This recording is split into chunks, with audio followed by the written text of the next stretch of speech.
La família Orell ha posat fi a 2 mesos de confinament en una platja deserta situada en una península de l'àmplia àrea de Golfito, al sud de Costa Rica.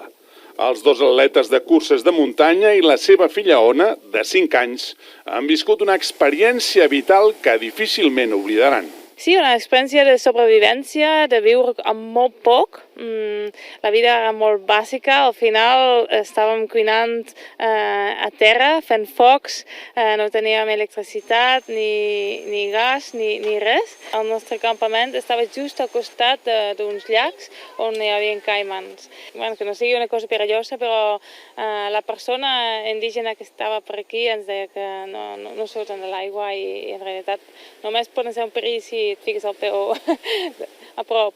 Al final semblava que no, però el temps passava volant. Vull dir, els 57 dies ens van passar super ràpid i no ens vam quasi barallar mai. Sí, és que també els dies eren molt curts en realitat, perquè només podíem viure de la primera llum fins a l'última llum.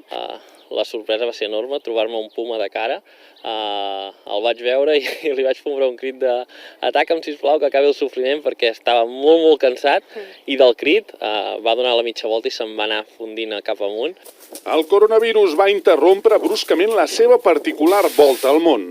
Viatjar durant un any als 7 continents i competir a cadascun en una cursa de muntanya.